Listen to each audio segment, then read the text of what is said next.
Game week 3 is just round the corner. Did you triple captain Haaland last week? What should you do with Nkunku? Who should you be buying or selling? All will be revealed in this video.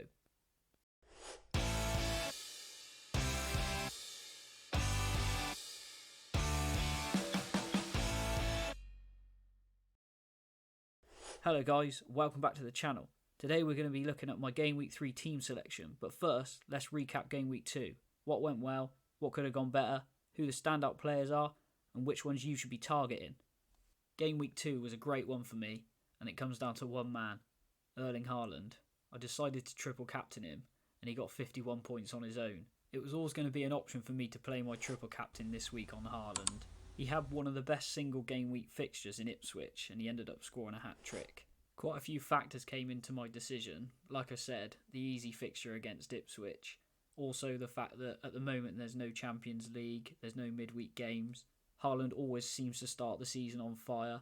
He said after Game Week 1 it was the best he'd ever felt, and he had no international tournament during the summer, so he was well rested. Married with the fact that we might not get as many double game weeks this season, took a calculated risk, and it really paid off. Congratulations to you if you also took the risk, and let me know in the comments if you did. Haaland's haul helped me to a 98 point game week, with a rank of 294k. It boosted my overall rank from 3.8 million up to 484k. So a green arrow of just under 3.5 million isn't that bad. It wasn't all Haaland though. Robinson got an assist against Leicester, Trent got a clean sheet, and so did Saliba. Another one-pointer from Henderson though, as the Crystal Palace defence continues to be frustrating. Jota also got an assist in Liverpool's 2-0 win against Brentford, and Smith Rowe scored in their game as well. Eze had another great game, but unfortunately blanked again. I'm definitely sticking with him though, the points are sure to come. Saka notched up another assist against Aston Villa to get 6 points, but Nkunku only managed 5 minutes. He didn't even start and he got 1 point. We'll talk about Nkunku a little bit later on in the video, so stick around if you want to hear what my plans are for him. That leaves me to the only negative that I can see of the whole game week, and that's João Pedro on my bench with 8 points. He scored a last-minute winner against Man United, who I happen to support, but I didn't even have the luxury of him coming on because of Nkunku's cameo. Isaac was another frustrating one, blank against Bournemouth. From what I saw of the game, he didn't really look in it at all, and I'll be monitoring him for the next few weeks. Let's have a quick look at some of the data from Game Week 2, and unsurprisingly, as you can see, the best defences in the league are Liverpool, Man City and Arsenal. Liverpool have had an XGC of 0.83 over the first 2 games. Man City 1.52 and Arsenal 1.74. Arsenal and Liverpool are the only teams to have kept a clean sheet in Game Week 1 and Game Week 2, and the best attacks seem to follow suit. Liverpool have the best attack and they've had an expected goal tally of 5.35 over the first 2 games. They're a team you really need to target for attackers, with Diaz, Jota and Salah all getting returns in the first 2 game weeks. They've also created the most big chances in the league so far with 10, so expect the goals to keep on coming with the fixtures they've got.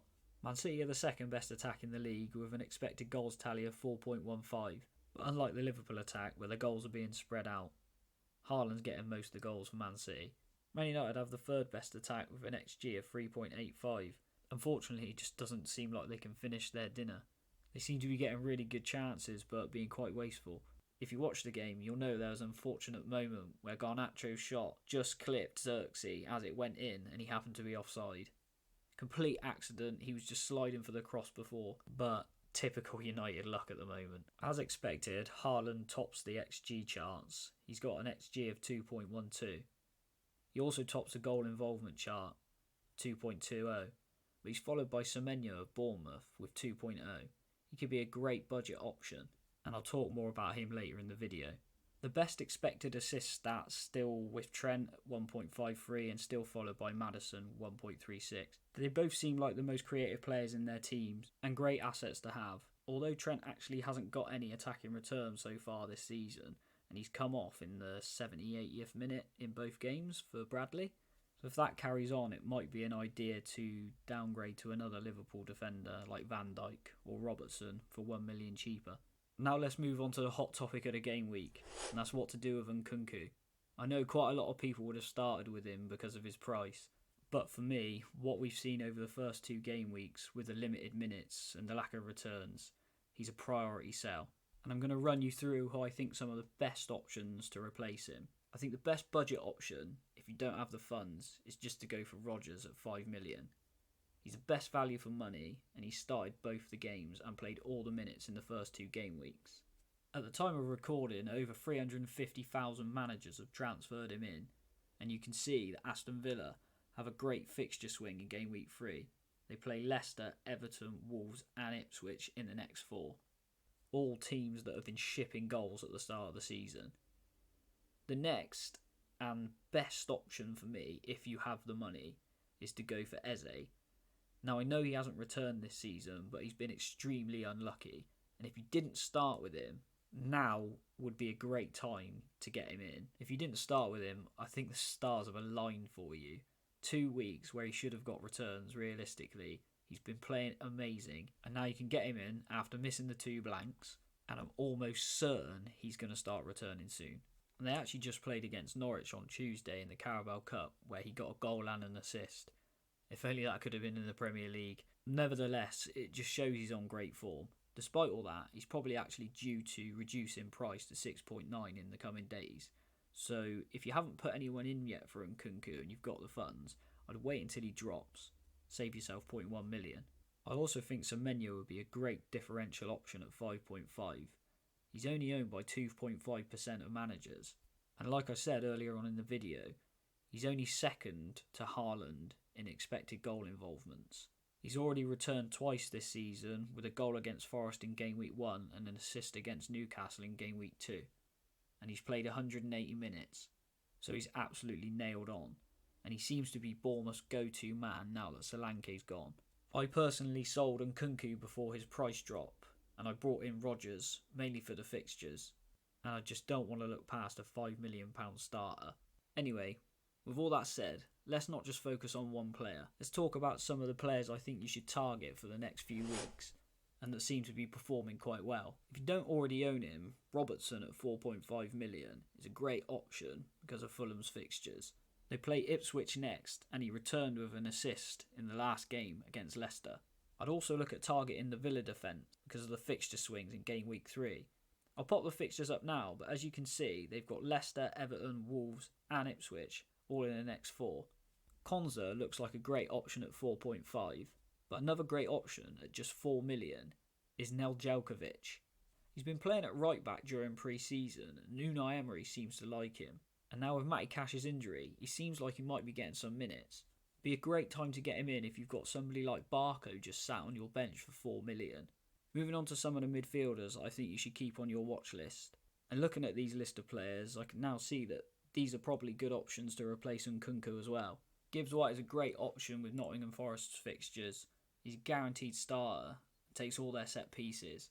Matoma continues to return, but if you're considering him, I'd leave him out for another week because they're playing Arsenal.